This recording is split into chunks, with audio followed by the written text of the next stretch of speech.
Hey there, welcome to the Urdu 33। तो आज हम लोग क्लास 10 का जान पहचान का चैप्टर नंबर 5 को अच्छी तरीके से पढ़ के कंप्लीट कर लेंगे। तो चैप्टर नंबर 4 कहाँ गया? क्योंकि चैप्टर नंबर 4 डिलीटेड है कॉल का पास। तुम अगर वो सिलेबस वाली वीडियो नहीं देखे हो तो देख लो, क्योंकि क्लास 10 में क्या क्या आ रहा है वो तुम्हें पता होना चाहिए। तो आज हम लोग जो जान पहचान में चैप्टर 5 है वो एक गजल है। तो आज का टेबल ऑफ कंटेंट क्या है? तो गजल की तारीफ। गजल होता क्या है वो क्लास 10 में पहली बार पढ़ रहे हैं, तो गजल का इंट्रोडक्शन देख लेंगे। उसके बाद मीर तकी मीर इस गजल के राइटर है, तो मीर तकी मीर के बारे में जान लेंगे।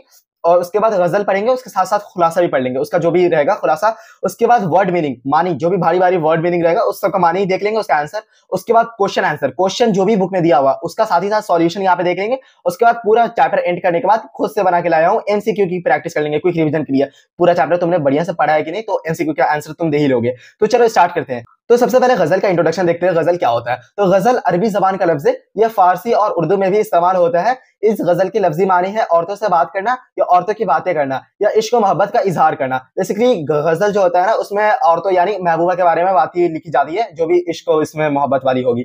गजल अरबी से फारसी और फारसी से उर्दू में आई है। गजल अरबी का लफ्ज है, अरबी से वो फारसी में गया और फारसी से फिर उर्दू में आया, क्योंकि बहुत सारी चीज उर्दू में अरबी से आई है और पर्शियन से आई है, तो बहुत सारी चीज उर्दू में फारसी से आई है। आमतौर पर लफ्ज के माने लिहाज से इसमें औरत के हुस्न जमाल की तारीफ की जाती है। इसमें बेसिकली औरत यानी महबूबा के बारे में, उनके आंख की, लिप की, आंख के बाव की, सबकी तारीफ की जाती है। और उसके बाद फिर और इसका इजहार किया जाता है। मगर अपने इब्तदाई दौर से गुजरने के बाद गजल में तब्दीलियां आई हैं। अब गजल में जो धीरे धीरे डे बाई डे उसमें तब्दीलियां आती गई। अब इसमें सिर्फ इश्क मोहब्बत और औरतों की बातें नहीं, इसमें हर तरह की बातें होती है। इस तरह की गजल लायक बन गई है कि इसमें हयात कायनात की हर किस्म की मजमून बयान किया जा सकता है। जो पहले सिर्फ इश्क मोहब्बत और औरतों की बातें होती थी गजल में, अब डे बाई डे शायर भी थोड़े तब्दील हुए, उनकी भी सोच बदली, तो वो थोड़ा हयात कायनात में हर तरह के मौजू अब गजल में बयान होता है। पहले सिर्फ औरतों के ही बारे में गजल में बयान किया जाता है। गजल मतलब वही औरतों और इश्क मोहब्बत वाली बात। अब गजल में हर तरह की बातें बयान होती है। तो ये हो गया गजल का इंट्रोडक्शन कंप्लीट। अब मीर तकी मीर जो राइटर है वो 1722 में बॉर्न हुए और 1810 में इनका डेथ हो गया। ये मतलब कि बैटल ऑफ प्लासी, वो लक्ष्मीबाई वाले जमाने में वो जिंदा थे ये।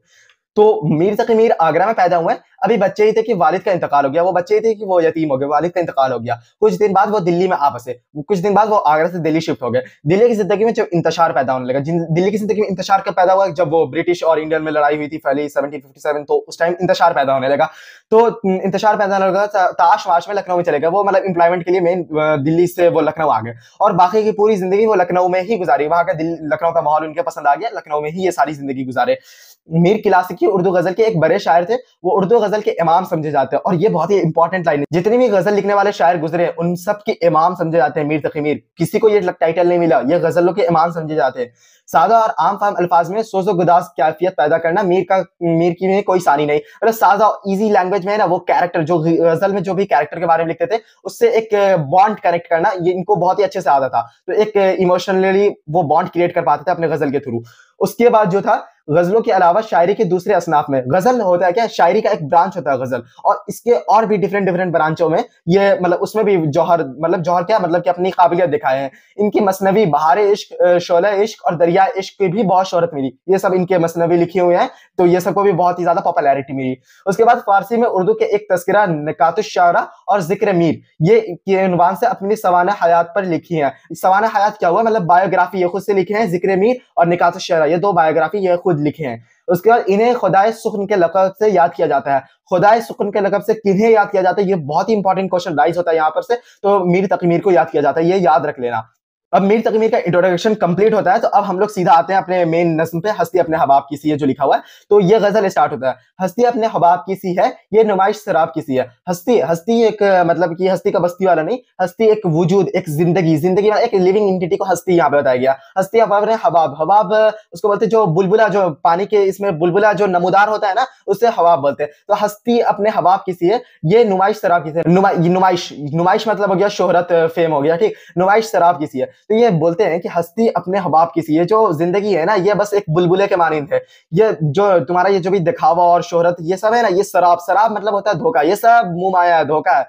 नाजुकी उसकी लब की क्या कहें, पंखुरी एक गुलाब की सी है। ये नाजुकी, ये अपने एक महबूब के बारे में बता रहे हैं। नाजुकी लब मतलब होता है होठ, तो नाजुकी उनकी लब की क्या कहें, पंखुरी एक गुलाब की सी। रोज पेटल जो होता है ना, रोज पेटल कितना सॉफ्ट होता है, तो उससे इनको तशबी दी है। तशबी क्या होता है ये पता होना चाहिए तुम्हें। ये एक तरह का पोएटिक डिवाइसेस होता है। एंड पोएटिक डिवाइसेस के बारे में उर्दू में जैसे इंग्लिश में होता है ना एनाफोरा, मेटाफोर, सिमिलीज, ये सब होता है ना इंग्लिश में पोएटिक डिवाइसेस, तो उर्दू में भी होता है पोएटिक डिवाइसेस। और पोएटिक डिवाइसेस से क्वेश्चन राइज होता ही है, कुछ ना कोई तो आ ही जाता है, तो इसलिए वो पोएटिक डिवाइस की एक वीडियो है, उसे जरूर देख लेना अगर नहीं देखे हो तो। उर्दू पोएटिक डिवाइसेस के बारे में पता होना बहुत ही ज्यादा जरूरी है, क्योंकि ये ग्रामर का पोर्शन है एंड ग्रामर तुम्हारा ऐसे ही वीक रहता है। तो ये नाजुकी उसके लब के क्या कहें, पंखुड़ी एक गुलाब की, वो मतलब कि उनका जो लब के क्या बताएं यार, वो एकदम रोज के पेटल, मतलब होता है ना कि भाई क्या बताए, वो क्या शॉट मारा था, जैसे एकदम समझ लो कि कोहली के जैसा कवर ड्राइव मारा था भाई। भाई क्या उनके लब की वो थी, वो तो एकदम रोज पेटल जैसा सॉफ्ट होता है, वैसा उनका लब था। बार बार उसके दर पे जाता हूँ कि हालत अवस्तराब किसी है, बार बार उसके दर पे। अब वो मतलब क्या है कि बार बार उनके दर, दर मतलब होता है कि उनका दरवाजा एक तरह से होता है, ठीक। तो बार बार उसके दर पे जाता हूँ, मतलब उसके घर के बाहर जाते हैं उसके। अब क्या, अब हालत अस्तराब, अस्तराब मतलब होता है बेचैनी, कि अब बहुत बेचैनी है यार, मतलब अब देखे नहीं, अब बहुत ज्यादा, अब महबूबा के देखने के लिए बेचैन होते रहते हैं। महबूबा मजे में नरूटो देखती रहती हैं, तो ये जाते हैं, अब बार बार जा रहे हैं, आ रहे हैं, मतलब एकदम बेचैन हो गए हैं। मैं जो बोला, अब ये वाला लाइन बहुत इंपॉर्टेंट है, मैं जो बोला, कहा कि ये आवाज उसी खाने खराब की सी है। मैं जो बोला, ये मीर तकी मीर बोल रहे हैं। इसके बाद जो लाइन है ना, वो उनकी महबूबा की लाइन है, कहा कि ये आवाज उसी खाने खराब की सी है। उसी खाने खराब मतलब होता है आशिक, ठीक। तो मैं जो बोला, मतलब कि मीर तकी मीर कोई भी बात बोले तो उनकी महबूबा बोलती है, कहा कि ये आवाज जो है ये उसी खाने खराब, मतलब उसकी आशिक की है, जो बार बार चक्कर लगाता रहता है, ये उसी की है। ये लाइन का मतलब हुआ, ठीक। अब बाकी हम लोग खुलासा में और डिस्कस करेंगे। अब गजल का फिफ्थ लाइन, जो लास्ट लाइन है, मीर उन नीम बाज आंखों में सारी मस्ती शराब की सी है। ये लाइन में मीर, मीर क्या यूज हो रहा है, तो गजल में होता है ना, बड़े बड़े पोएट लोग अपना नाम यूज करते हैं अपने इसमें, और जो अपना नेम यूज करते हैं ना, बेसिकली वो अपने last line of the poem जो होता है ना, उसमें यूज करते हैं। तो क्या बोलते हैं लास्ट लाइन में, जिसमें अपना राइटर अपना नेम यूज करते हैं, उसको मक्ता बोलते हैं, ठीक। और मतला क्या बोलते हैं, मतला बोलते हैं first line of the poem, और मक्ता होता है last line of the poem, जिसमें अपना राइटर अपना तखल्लुस यानी अपना नेम यूज करते हैं, उनको मक्ता बोलते हैं। तो यहाँ पे लाइन है, मीर उन नीम बाज आंखों में सारी मस्ती शराब की सी है। जो शराब के नशे में लोग की आंखें जो होती है ना, वो आधी आधी खुलती है। तो जो वो बोलते हैं क्या कि जो हमारे महबूब की आंखें है ना, वो भी आधी आधी खुल ली, वो भी अपने मतलब उनकी जो आंखों में मस्ती है ना, वो भी शराब की सी है। ये जो हम लोग मजीद खुलासा जो डिस्कस करेंगे ना, उसमें अच्छे से समझ में आ जाएगा। अब यहाँ पे मीर तकी मीर का जो पोएम था, गजल जो था, वो एंड होता है। अब यहाँ पे इंग्लिश में लिख के लाया हूँ, जो लोग को भी उर्दू में पढ़ने में थोड़ा सा दिक्कत होता है, वो लोग इंग्लिश में यहाँ पे बढ़िया से पढ़ सकते हैं और स्किप करें फिर आगे। अब आते हैं हम लोग खुलासा पे। अब जो पूरा गजल जो था ना, वो मैं पूरे अच्छे तरीके से एक्सप्लेन कर चुका हूं, तो मजीद खुलासा को कोई एक्सप्लेन करने की जरूरत नहीं है। इसमें जो जो लिखा हुआ उसे मैं पढ़ दे रहा हूं सरसरी, और उसको जैसे ही मैं पढ़ के जैसे ही स्लाइड चेंज करूंगा ना, उसे पॉज करके तुम भी अभी पढ़ लेना, क्योंकि जो अभी पॉज करके तुम पढ़ोगे ना, ये तुमको लॉन्ग टर्म में बहुत ही ज्यादा काम देगा। अगर तुम्हारा कल होके भी एग्जाम होगा ना, और तुम अगर वीडियो ना भी देखो या फिर कुछ नहीं पढ़ो, तो तुमको जब रिकॉल करते हो ना, तो यही काम आएगा। अभी का 1 मिनट एक्स्ट्रा लगेगा, खुद के पर्सनल एक्सपीरियंस बता रहा हूं, अभी का 1 मिनट एक्स्ट्रा लगा लो, कोई दिक्कत नहीं होगा, फ्री में सब कुछ है प्रोवाइड तुम्हारा, ये सब कुछ कहीं भागे नहीं जा रहा। पॉज करो, अपना पढ़ो मजे में, अभी पढ़ रहा हूं, उसको ध्यान से सुनना बस, ठीक। तो पहला लाइन है, हस्ती अपने हबाब की सी है, ये नवाइश शराब की सी है। तो इसका जो तशरीह है, तशरीह लिखना, तशरीह कैसे लिखते हैं, सियाको सबाक और वो सब पता ही होना चाहिए। जैसे हर चैप्टर का जो प्लेलिस्ट है वो देख ही रहे हो ना, तो उसको फॉलो करते रहना, उसका इंपॉर्टेंट होता है, उसका नंबर मिलता है। तो तशरीह स्टार्ट होता है। ये अशार मीर की गजल से लिए गए हैं। मीर ने इस शेर में जिंदगी और इस दुनिया के फानी होने की तरफ शायराना अंदाज में इशारा किया। वही जो मतलब बुलबुला के माने थे यार, जिंदगी में कुछ नहीं, शायराना अंदाज में बयान किया है। वो कहते हैं कि जिस तरह पानी के बुलबुला कुछ देर के लिए नमूदार होता है और फिर खत्म होता है, इसी तरह यह हमारा वजूद, अस्ती वजूद यानी जो जिंदगी, जो हमारी लिविंग एंटिटी है, तो जिंदगी इसी तरह है। ये दुनिया की रौनक, रौनक मतलब नुमाइश, जो दुनिया का मतलब की जो कशिश जो है ना, दुनिया की रौनक और नुमाइश में एक धोखा है। धोखा यानी शराब, शराब मतलब धोखा होता है, ठीक। धोखा है, यहाँ हर शय खत्म होने वाली है, या हर चीज खत्म होने वाली है। कुल्लु नफ्सिन ज़ाइक़तुल मौत, हर चीज को मौत का मजा चखना है।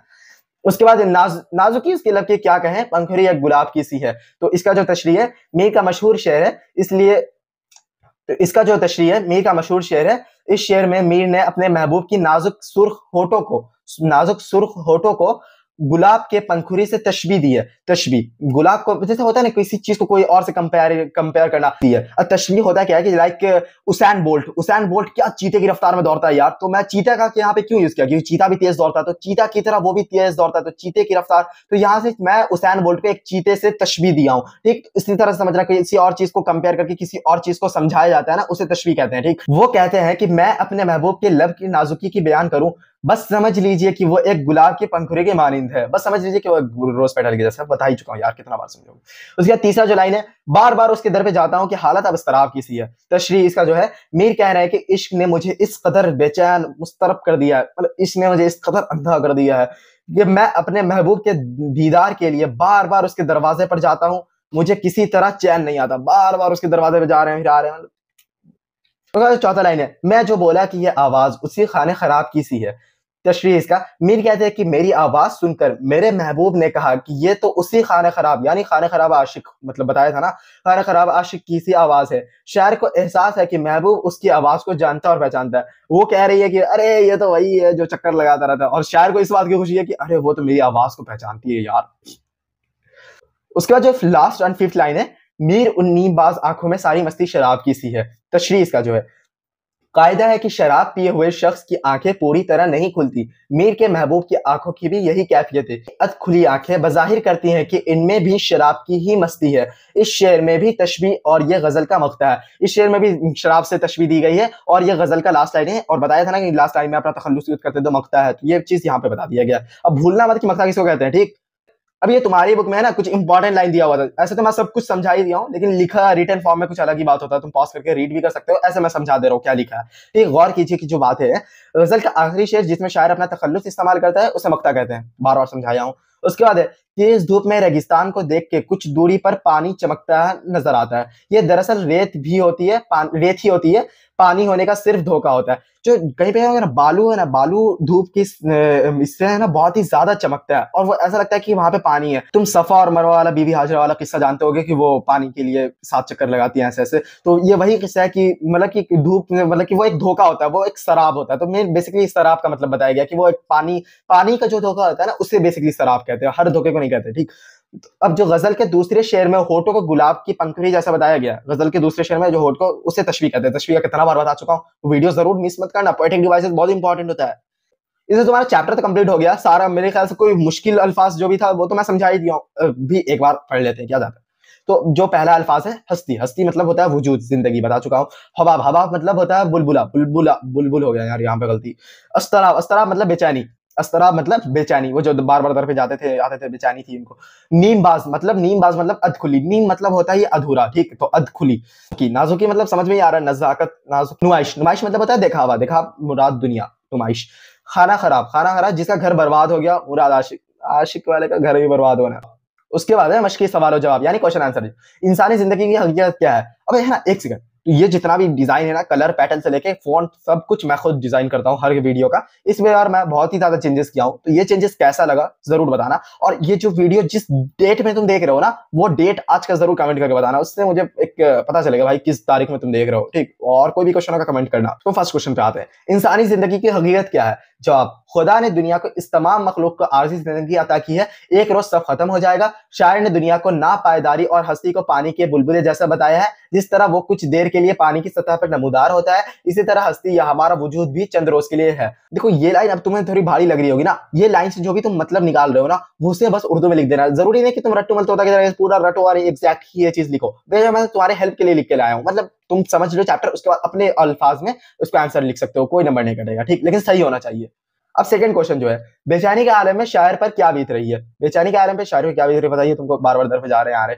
शायर बहैसियत आशिक अपने महबूब के दीदार करना चाहता है, महबूब उसे कहीं नजर नहीं आता। वो तो नरूटो देख रहे थे। वो अपने घर में है, चुनांचा दीदार न होने से आशिक बेचैन है, और इसी बेचैनी अस्तराब के आलम में वो महबूब के घर के दरवाजे तक बार बार जाते हैं और वापस आ जाते हैं, क्या।